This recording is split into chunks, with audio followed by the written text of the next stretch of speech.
불교계의 가장 큰 어른이 누구였나 제가 개인적으로 이렇게 생각을 해보면 그 2010년도에 입적하신 법정 스님을 저는 이렇게 생각하게 됩니다.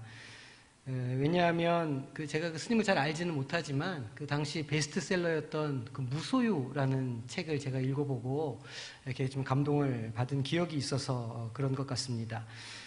이 법정 스님은 무소유로 유명하신 분이었죠. 법정 스님을 떠올려 보면 늘 한경직 목사님이 같이 이렇게 연상이 됩니다. 두 분 다 소유가 없으시기로 아주 유명한 분이셨기 때문입니다. 어쨌든 제 기억에 이 법정 스님과 관련해서 재미있는 기억이 하나 있는데 그 무소유란 책에 대한 기억입니다. 2010년 스님께서 지병으로 입적하시게 되자 그 스님이 내셨던 책들이 다시 중고 서적에서 막 인기가 있어서 팔려 나가기 시작했습니다. 사람들이 가장 많이 찾은 책이 무소유였는데 당시 기록을 찾아보니까 그 책이 정가 8,000원이었습니다. 그런데 중고 서적에서 워낙 이 무소유를 찾는 사람들이 많다 보니까 최고 가격 65,000원에 이 책이 거래가 됐던 자료가 있습니다. 최고 거래 금액은 77,000원이라는 이야기도 있고 또 한참 이 책이 인기가 있을 때에는 15만 원을 줘도 못 산다 이제 이런 이야기가 있을 정도로 무소유의 인기가 대단했었죠. 참 아이러니 아닙니까? 책의 이름과 내용은 무소유를 지향하는데 그 책을 갖겠다고 가격이 천정부지로 올라가는 그런 이상한 경험을 제가 했었다는 것이죠. 그런데 실은 그런 아이러니가 우리 삶에도 존재한다는 겁니다. 특히 그리스도인으로서의 삶은 그 가치와 의미를 살아내지 못할 때 참으로 민망하고 우스꽝스러운 상황을 만들어내기도 하는 겁니다. 내가 말하는 것과 내가 말한 대로 사는 것에 너무 큰 간격이 있을 때 그런 일들이 이렇게 일어나게 된다는 겁니다. 그런 관점에서 제가 부끄러운 고백을 하나 하겠습니다.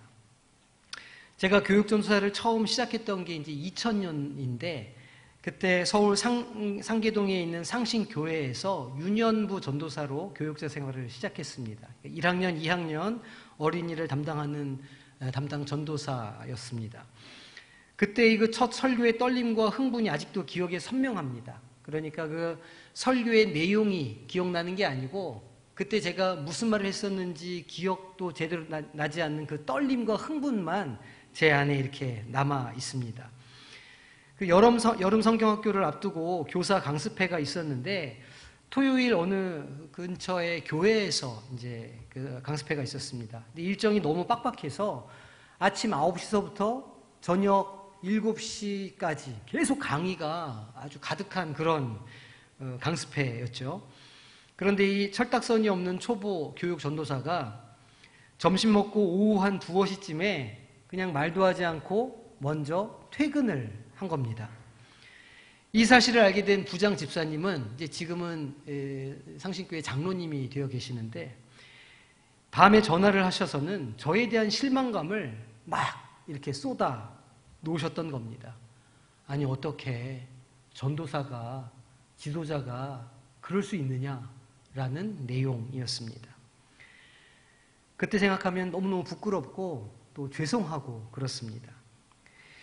우리의 신앙은 하나님과의 직접적인 관계를 통해서 또 성령의 조명하심과 깨닫게 하심을 통해서 성장하지만 때로는 어느 집사님의 모습을 통해서 어느 권사님의 모습을 통해서 앞에 단에 선 목사의 모습을 통해서 보고 배울 수도 있다는 겁니다.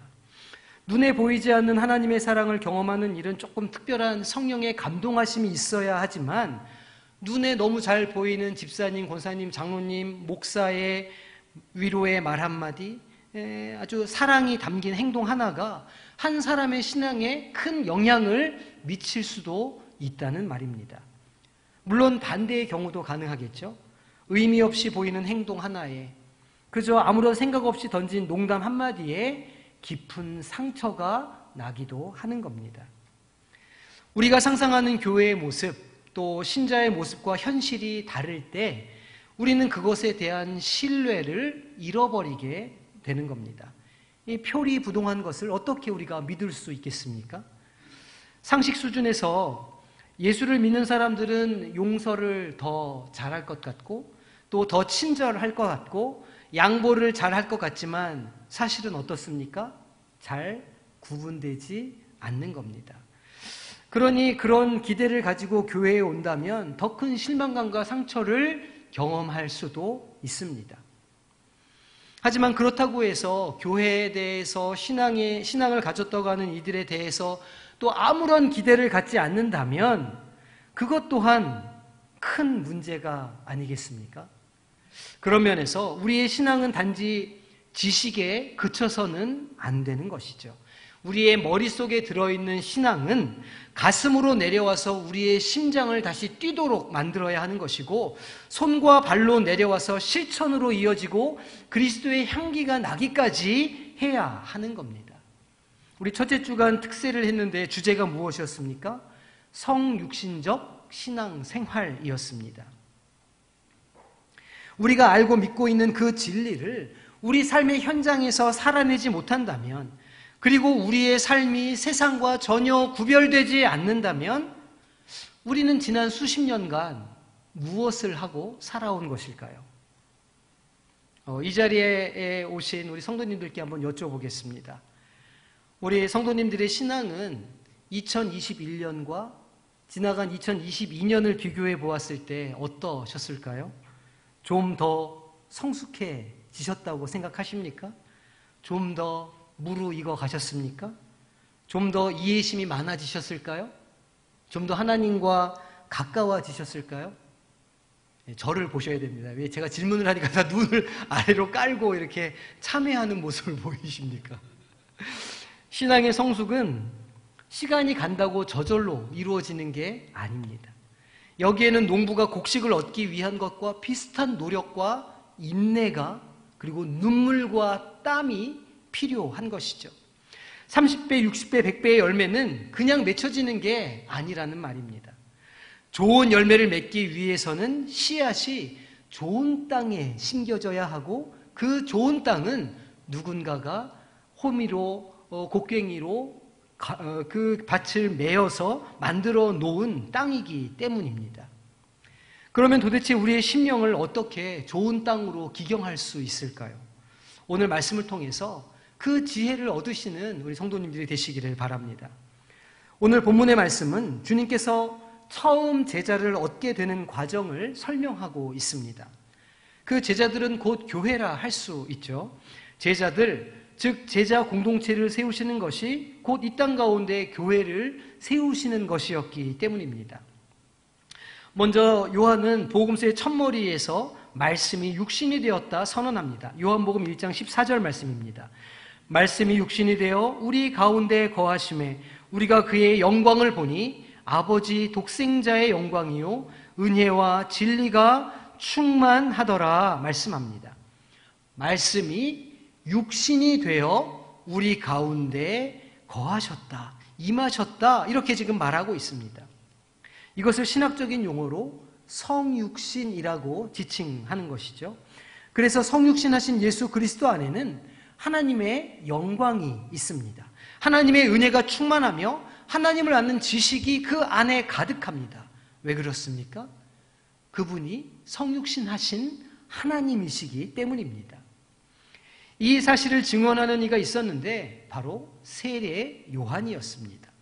세례 요한은 주님보다 먼저 와서 주님 오실 길을 예비하는 마지막 선지자였습니다. 주님께서 공생애를 시작하시기 위해서 가장 먼저 하신 일이 무엇이었습니까? 지난주가 주님 수세주일이었는데 바로 죄사함을 받는 세례를 받으시는 것이었습니다. 죄사함을 받는 세례, 이상하죠? 주님께 아무런 죄도 없었을 것인데 왜 주님께서 세례를 받으셨을까? 온 인류의 죄를 사하시는 하나님의 어린 양이셨기에 화목 제물이 되셔야 했기에 우리 모든 인류의 죄를 씻으셔야 했기에 상징적으로 그 세례를 받으셨던 겁니다. 주님께서는 기꺼이 세례 요한이 베푸시는 세례를 받으셨습니다. 그리고 주님이 세례를 받으러 나오실 때에 세례 요한은 주님을 바라보며 이렇게 선언합니다. 보라, 세상 죄를 지고 가는 하나님의 어린 양이로다. 실로 주님은 어린 양으로 세상의 죄를 다 가진 죄인으로 세례를 받으셨던 겁니다. 그렇게 세례를 받으심으로 공생애가 시작되었습니다. 요한복음은 이 세례 이후에 주님께서 제자를 삼으시는 내용을 이야기하고 있습니다. 오늘 읽은 본문에 따르면 이 세례 요한의 제자 가운데 두 사람이 주님을 따르게 됩니다. 요한의 제자들은 평소 요한이 자기 스스로에 대한 이야기들을 듣고 있었습니다. 나는 그리스도가 아니다.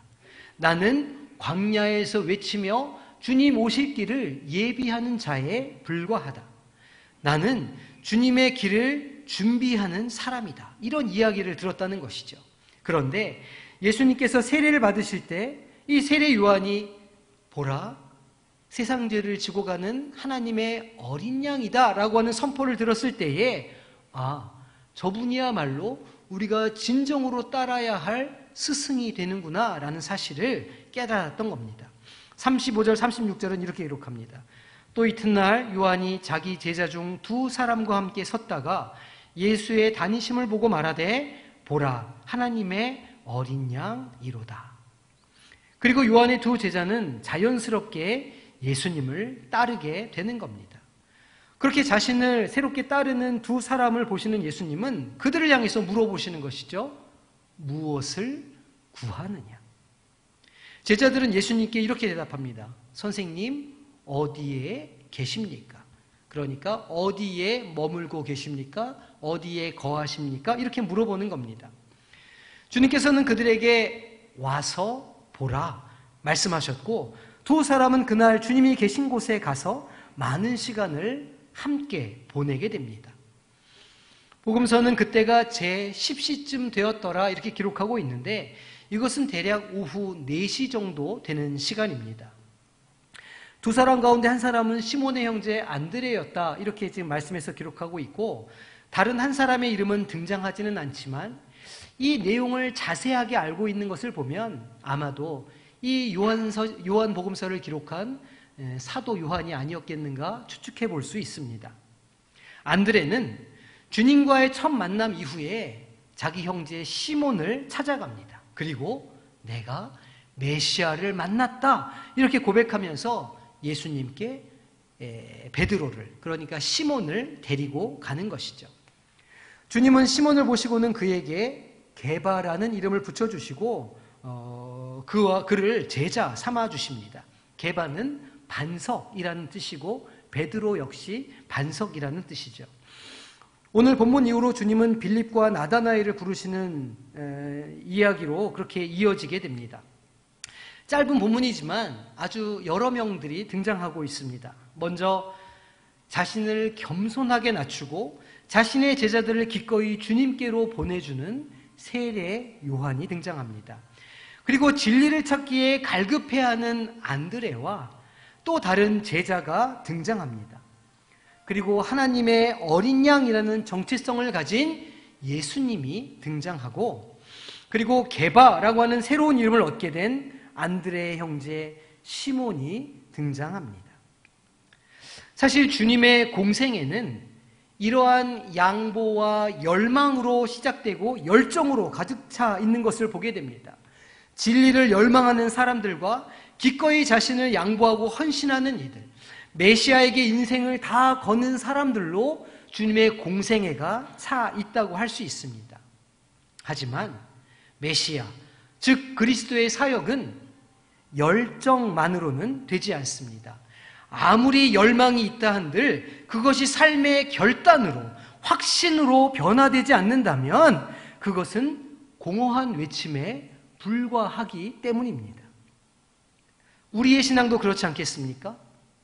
새해가 되면 새로운 꿈과 의지를 불태우는 겁니다. 올해 내가 이런 일을 이루고 성취해 보겠다. 버킷리스트를 만드는 것이죠. 계획을 세우는 겁니다. 저 역시 마찬가지입니다. 교회를 향한 비전을 가지고 계획을 세우고 이것을 추진하고 이루어가고자 하는 야무진 꿈을 제가 꾸고 있습니다. 그런데 그 열망이, 그 꿈이 아무리 크고 뜨겁다 한들 그것이 실제 우리의 삶의 행동으로 전환되지 않는다면 아무런 일도 일어나지 않을 거라는 말입니다. 오늘 주님께서 제자 삼으신 이 사건에는 이 주인공들이 가진 열망 이상의 것이 있습니다. 38절 상반절을 보니까 이렇게 말씀하시죠. 예수께서 돌이켜 그 좇는 것을 보시고 물어 가라사대 무엇을 구하느냐. 주님께서 그들에게 무엇을 구하느냐 이렇게 물어보십니다. 이것은 너희가 무엇을 찾느냐, 무엇을 갈망하느냐라고 바꾸어 읽어도 무방한 문장입니다. 주님께서는 그 두 사람 안에 있는 열망을 보셨습니다. 그들의 마음속에 아직 정의할 수는 없지만 하나님 나라를 향한 씨앗이 그들 안에 있는 것을 보셨습니다. 그래서 그들에게 질문하시는 것이죠. 무엇을 구하느냐? 무엇을 찾느냐? 너희가 어떻게 되기를 바라느냐? 물어보시는 겁니다. 이에 두 제자는 대답합니다. 38절 하반절입니다. 가로되 랍비여 어디 계시오니까 하니 랍비는 번역하면 선생이라 말합니다. 이 대답은 문자적으로는 어디에 묵고 계시는가, 어디에서 활동하고 계시는가를 의미하는 것이죠. 주님은 이들을 자신이 거하시는 곳으로 데려가서 함께 거하셨습니다. 그리고 그렇게 몇 시간을 보내고 오후 4시쯤 되었습니다. 안드레는 주님과 시간을 보내고 난 후에 확신을 가지게 되었습니다. 이분이야말로 우리가 기다리던 바로 그 메시아다. 이분이야말로 우리를 구원하고 자유를 가져다 줄 구원자 되신다. 이것을 깨달은 이 안드레는 형제 시몬을 찾아갑니다. 그리고 간증을 하는 것이죠. 우리가 메시아를 만났다.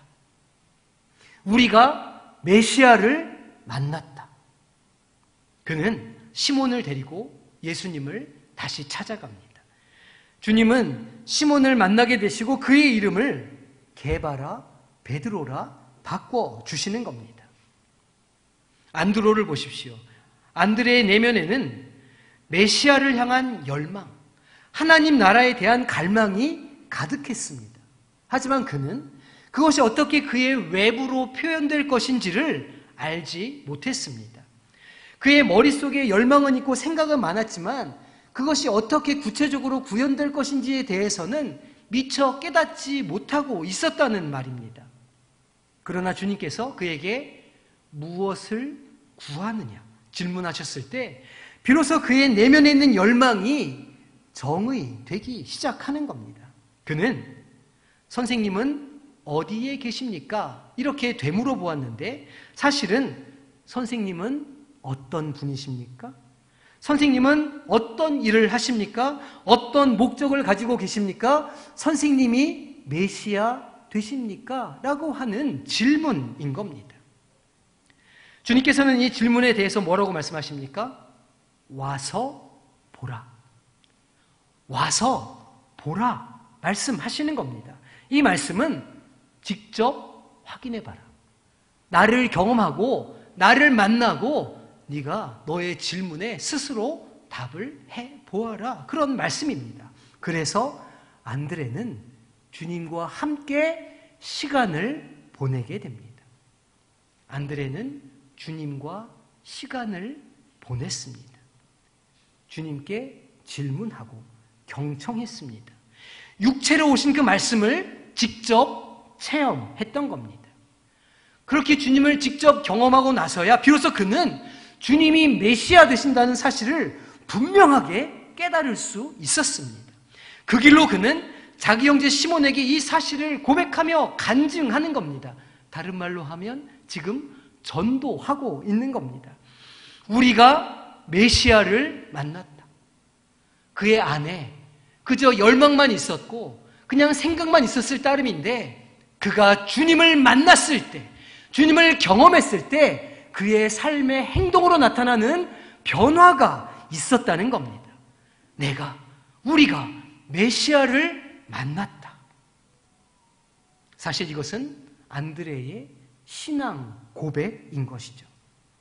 주님은 메시아이십니다. 주님은 그리스도이십니다.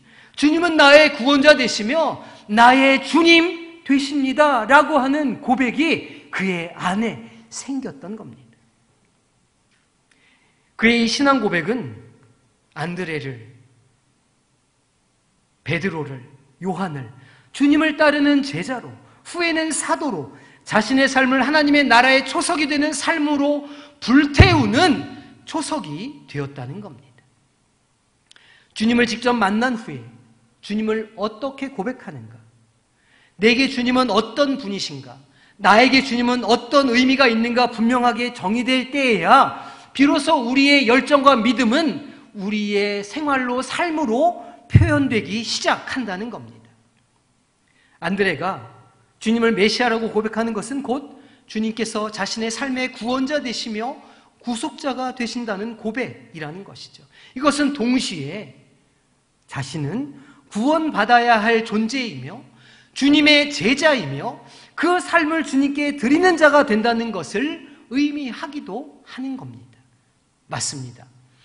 주님께서 그들을 초청하신 것, 와서 보라 하신 것은 이 고백에 이르게 하시기 위한 겁니다. 주님은 그 열망이 있는 이들을 만나주시고 그들과 함께 하시며 그들이 자신의 인생을 돌아보도록 만들어 주십니다. 그리고 결단하고 행동하도록 역사하시는 것이죠. 이제는 우리 차례입니다. 우리 성도님은 주님을 무엇이라 고백하시겠습니까? 올 한 해 어떤 꿈을 가지고 계십니까? 개인의 삶과 또 가정, 직장, 학업, 또 교회를 가지고 있는 열정은 어떠하십니까? 그 씨앗이 마음밭에 떨어져서 30배, 60배, 100배의 열매를 얻기를 소망하십니까? 그렇다면 우리의 마음밭을 옥토로 기경해야 하는 겁니다. 어떻게 기경할 수 있을까요?